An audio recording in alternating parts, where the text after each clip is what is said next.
Hi, I'm Mark Dan and this is Organic Highlands. So, just come into my cabin and it looks like there's been something going on. Let's go skiing right from my garage.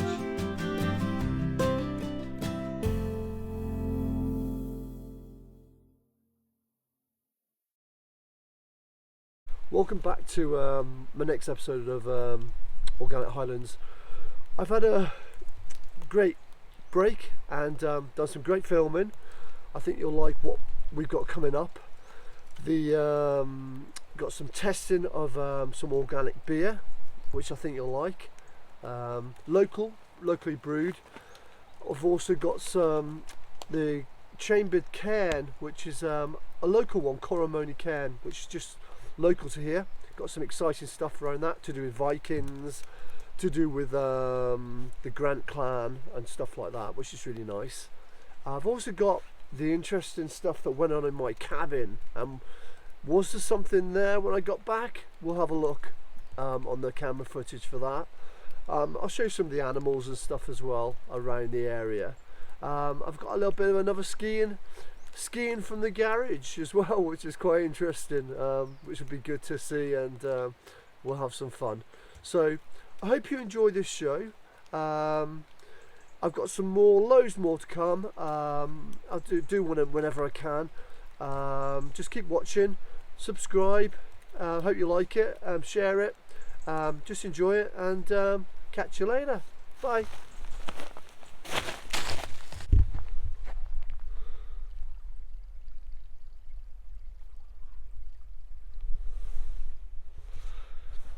Welcome back. So I'm at Coromoni cairn. This is an ancient 4,000 year monument, Bronze Age, and it's not far from where I live. And you can just see the stone circles behind me, and I'm going to take you around this now.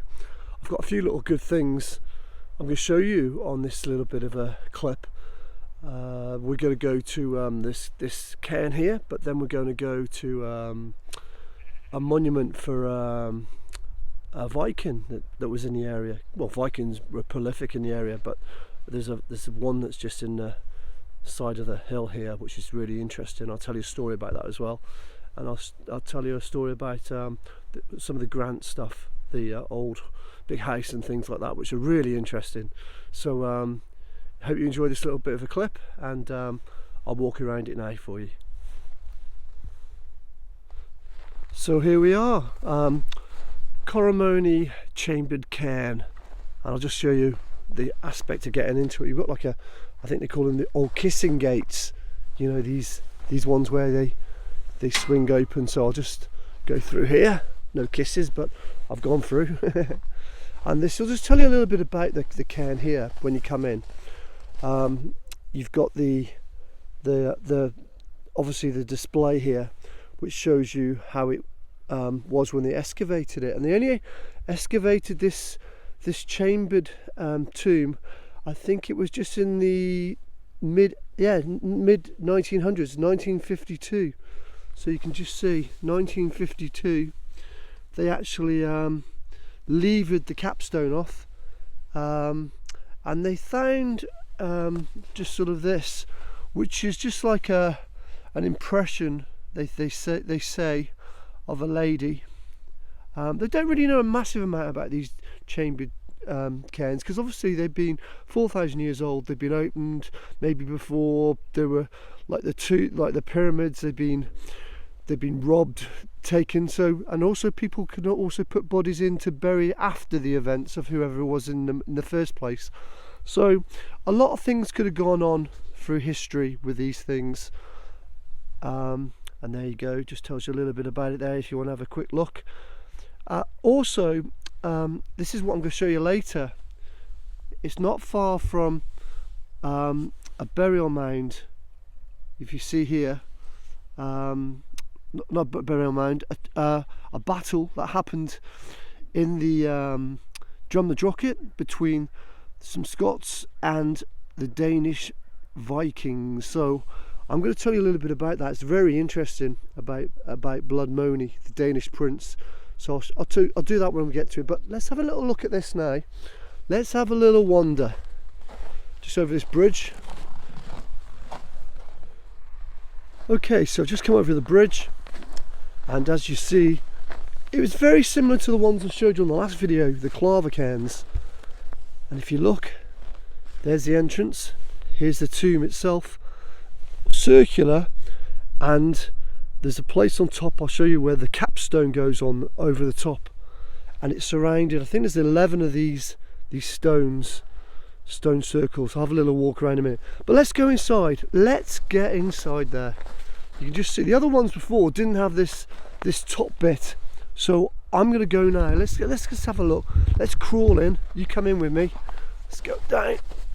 It's quite, there you go. I have to go, actually I'll have to go, there you go. I'm going crawling along now inside. There we go, I'm coming round to it now. And if you look, it's very similar to the ones that were built. Actually, they're the sort of sister to the clava cairns near Culloden, the sister stones. And it's built absolutely, you know, the same. Big stones around the bottom, packed together with little ones to form this sort of igloo shape. I'm inside it now. There we go. I'll just do a little circular scan. There's a lintel. You see the lintel over the top. Same sort of building techniques used today. And as you see, it goes all around. It would have been higher, so there would have been a bit more stones around the top to allow, there's actually a big, I'll just show you it there. It's actually covered in snow, but that was the big capstone that was over the top. And you imagine, I'm just going to sit in the middle of this now. It's crazy. Okay, this was the last place someone was laid to rest. Maybe a few people were laid to rest, and 4,000 years old. And think of all them people that have been coming here since then, through the ages, to see this remarkable historic place. Love it. So inside this, you can just see, love it. So you're going to join me now. Let's go. Just to prove I did crawl through. You probably didn't think I did, but I did. Normally you can go from the top. It's not that bad. But you don't need to be, when you're 6 foot tall, it's a little bit tight. That's not too bad. Here we go. Coming out now. It's so good. And there we are. You can just see now, coming out of the entrance. I'll just stand up now. Brilliant. There you go. Just turn the camera around. I'll just do that now. So I'll just turn the camera around, and I've shown you this way now. That's it. That's facing, this entrance is facing the southwest, and the shortest day in the winter, the sun is supposed to come straight through. Like a lot of these tombs, they were built similar. Here we go. There's, just going to walk round and show you the actual stones itself. I did read somewhere that a lot of these stones, some of them are original, some of them were put here by the Victorians to sort of embellish it a little bit. And again, the circle of stones, it's in a circle representing, you know, safe place.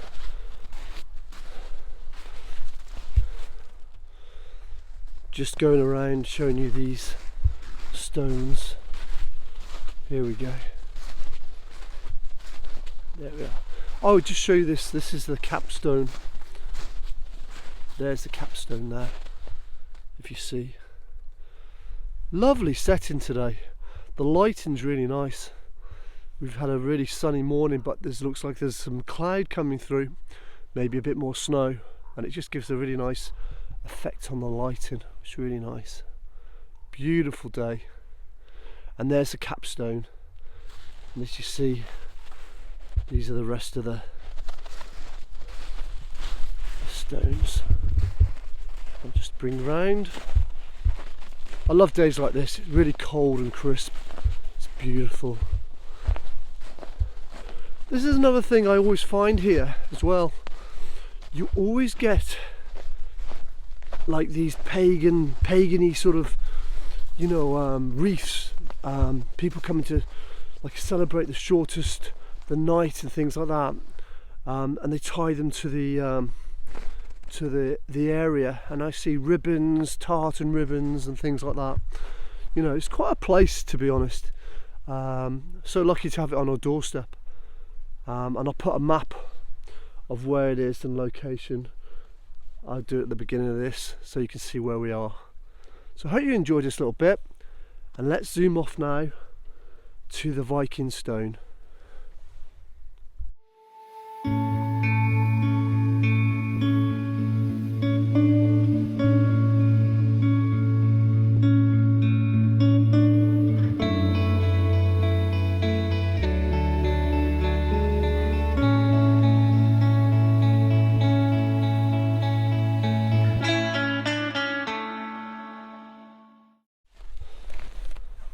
So I wanted to show you this, just a little bit of interesting thing I found out.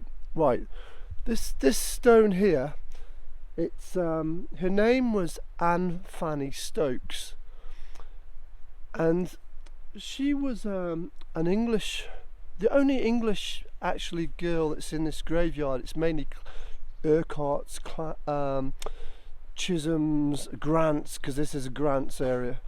But she's the only English girl, and in 1871,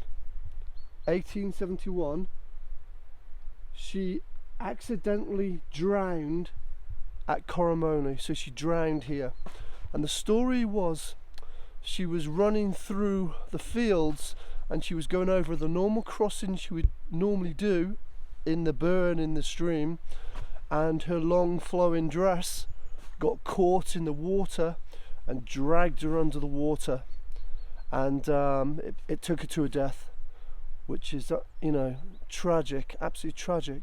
But if you look at the date, 1871, and she had a connection with the house.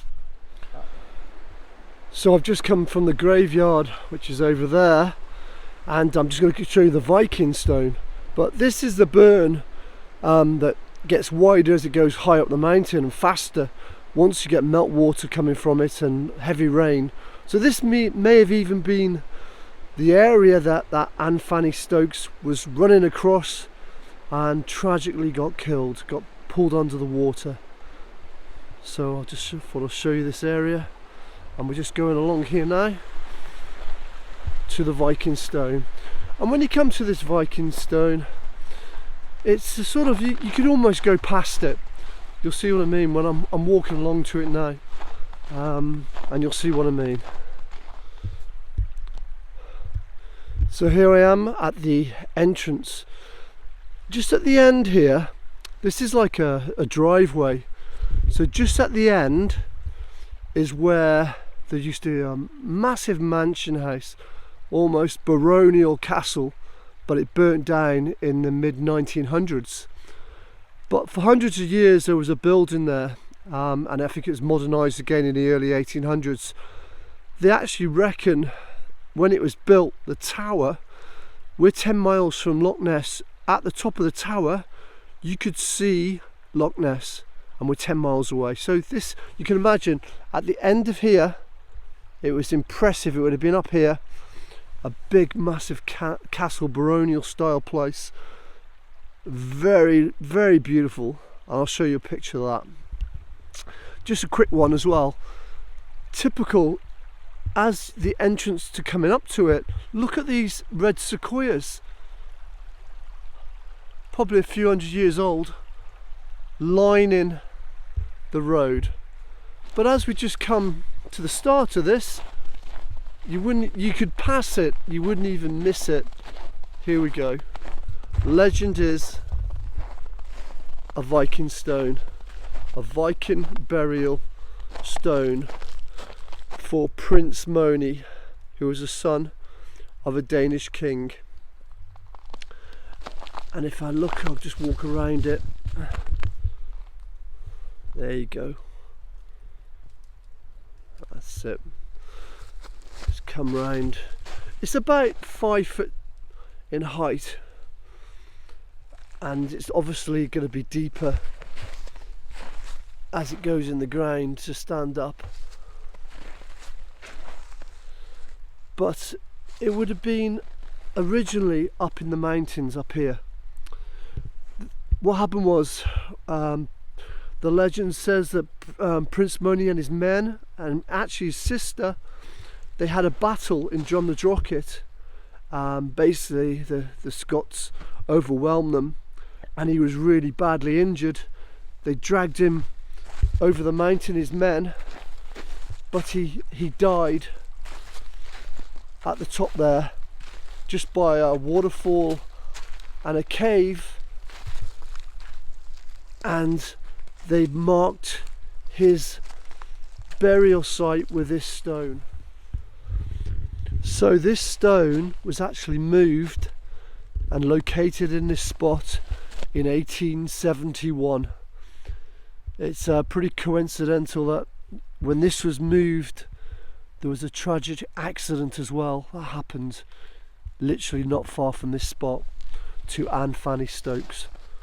So I think we should always leave burial tombs, monuments alone, and leave them where they were originally put. Okay, let's have a look along here. Look at these line of sequoias spreading up. I was right about the snow coming. I could see it in the distance. We had blue sky, and now it's come over. I can just feel it sort of spitting down. So conditions slightly changed now, but I just want to walk along here and just show you where this huge mansion used to be, but it's gone now. So this is all that's left of the Grants' big baronial mansion that used to seat here.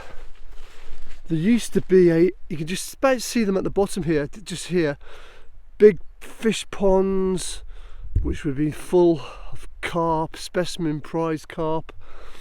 It would just be in a beautiful area, but magnificent building. It would be towering up into the sky, and all that remains now is just these footings which go all the way around. Like I said, it was originally built in the 1740s, long time ago, redone in the 1840s, but it got burnt down in 1951. And like I said, big Grant connection, owned by the Grants. You probably heard of the Grant whiskey, Grants of Grantown, all part of this area, big huge clan. And that was the entrance. I've just walked up there. It would have been a place for partying, for meetings, for socialising, for hunting. And I'll just show you the area now. Such a shame. Lost in history, lost in time. But it's certainly in some people's memories. There you go.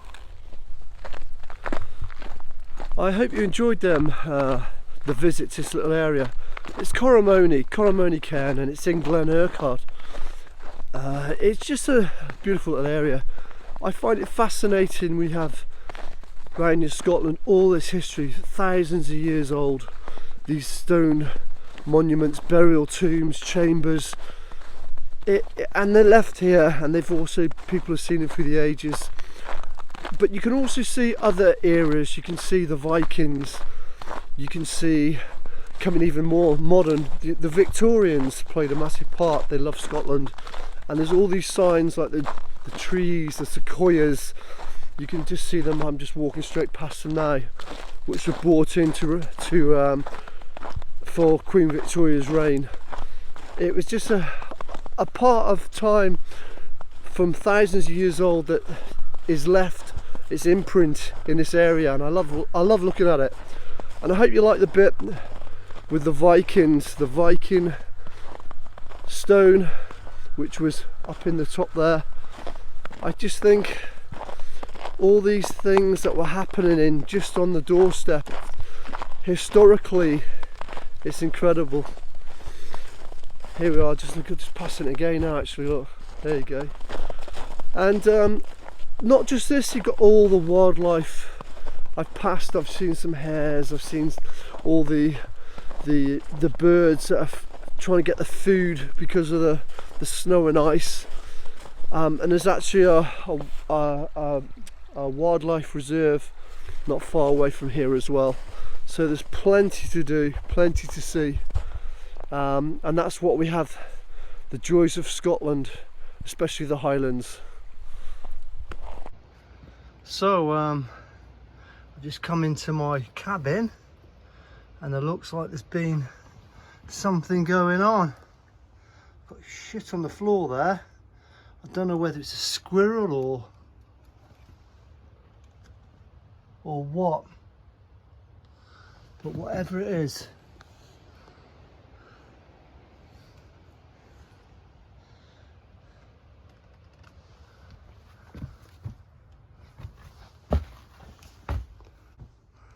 made a right mess. Look at this. What the hell? Oh my god. Look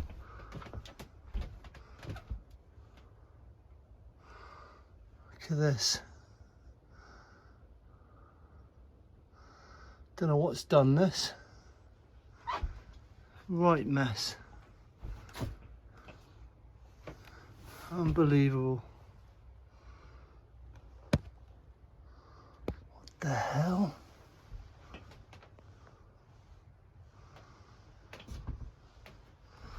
What the hell has done that?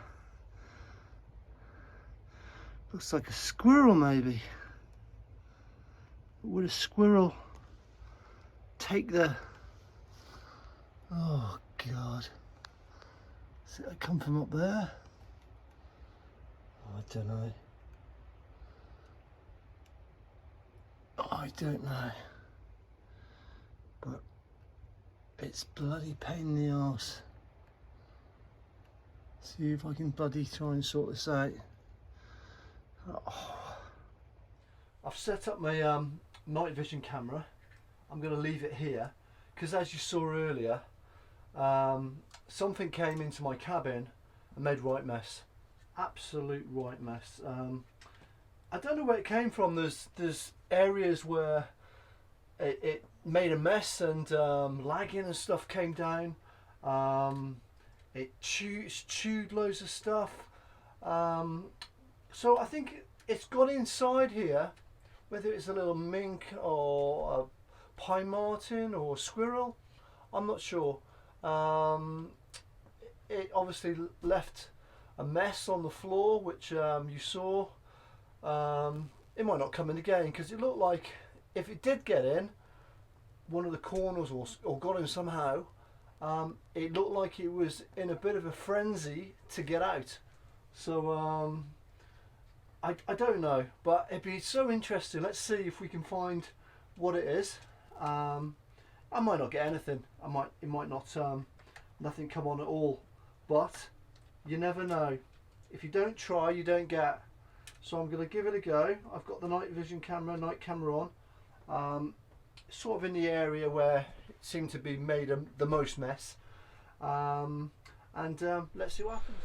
Okay, so I'm back from my little breakaway. I don't know, just catch up with the story is that when I went away, my cabin had something break into it, which I don't know what it was, and I wasn't too happy with it. Made quite a mess, so I'm actually going to go now and have a look inside and see what was there. I left the night vision camera. What I see now is what you're going to see. I'm going straight to it. You can see no footprints. The only footprints you can see here mainly are like deer, maybe fox, and just the dripping off the trees. The old man's beard, the lichen there, it's quite impressive on the trees at the moment. But yeah, I'm just going to go up here now, so I'm just going to walk up my path and let's have a look in my cabin, and you're going to see how I see it, whether we've had a little guest, because whatever it, well, just, I don't know if you just saw, I just scared the life out of me. A bird just jumped out in front, so let's just have a little look. Just going straight to it now, and let's see what it's like. Would be better. I have to open it. Right. All looks good so far. Let's have a look.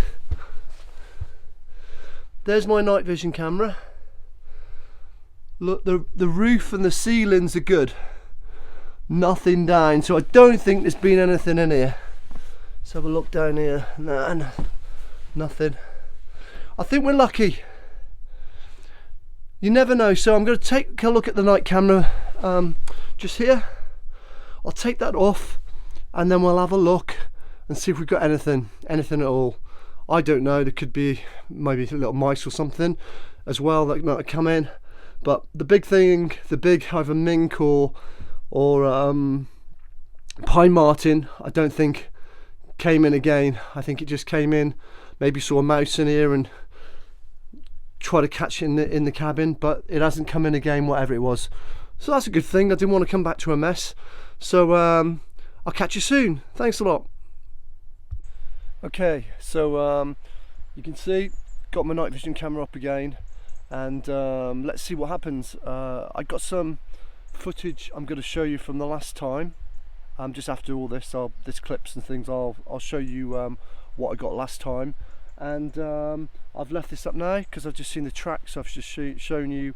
Let's hopefully see whether we can see something else come. And you know, it's really nice to do this. I hope you like it, because I never know what I'm going to see. Mainly fox, deer, lots of different birds and hares, but you never know what you can see. I just really like it. So it's up now, set, ready for the next time, and let's see what we can find.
Go skiing right from my garage.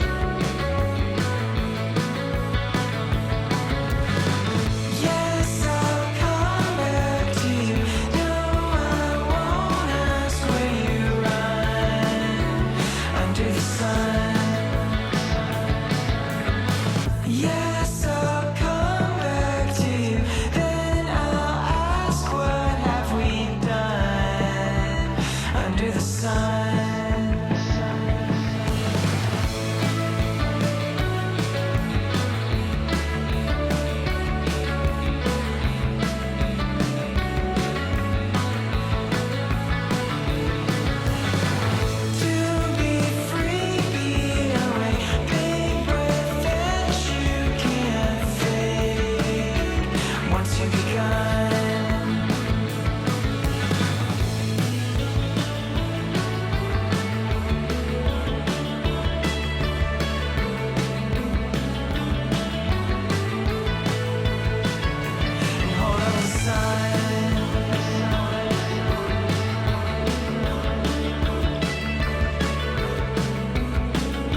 Right, so I've got some Black Isle organic lager. This is actually brewed not far from here on the Black Isle, just outside Inverness. They do beers, they do porters, lagers, IPAs. They've won many awards, and they have the brewery on the Black Isle, and also they have a couple of brewery bars. They have one in Inverness, great wood-fired pizzas, and they also have one in Fort William, so it's really nice. So I'm going to give this a little go. This is their blonde, which is the lager. So let's crack this open and see how it goes.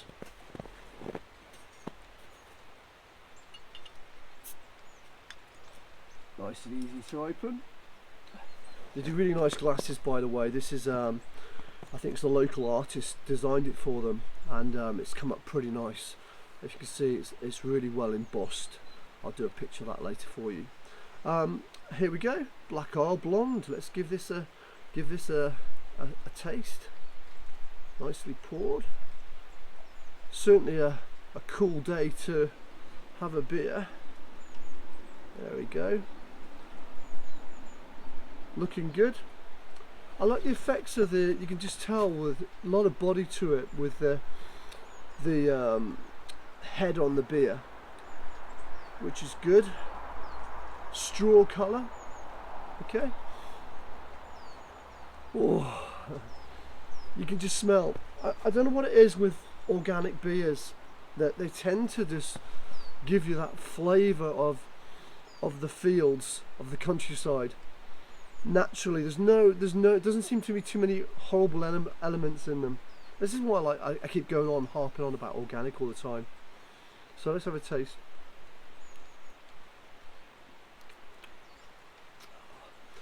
Herbally, mineral,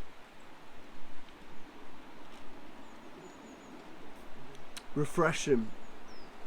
Sort of a beer, bit cold today for a beer like this, but it's an easy drinking beer. You can imagine sitting in a pub with friends if you just want a nice lager.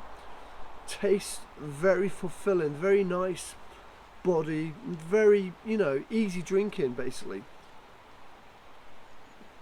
But you want something that feels not chemically, not a chemical beer. I think this is the one for you. I've always drunk lagers. I tend to prefer lagers. I do drink beers, but I like lagers because they're more refreshing, they're easy to drink, and normally, I think this is about, percentage wise, I think it's about 4.5%. Yeah, 4.5%, so it's a sort of a normally lager sort of percentage. But yeah, you can just drink this. You can sit and drink probably bottles of this quite easily by a nice fire on a day like today. But it's a nice, refreshing, wholesome beer. I've tried their porters. We'll try them as we go along, and they're just as good. And the IPAs and stuff like that. So rounded off, it's a straw-coloured lager. It's full of. It's got, like I said, a balance of sort of like minerally, herbally, notes to it. It's refreshing. It's still got plenty of fizz in it as well. Sometimes you pour a lager, it goes quite flat quite easily. It's still very good. You can just see that flavour in it. Okay, and you can quite, like I said, easily just sip this. So yeah. I'm just going to sit here and enjoy this. I hope you enjoyed tonight's show. Well, the episode that we've done. I've enjoyed doing it. I've got plenty more to come.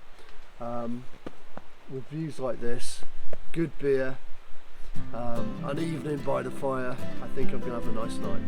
So catch you again, and be safe out there. Ta-ra.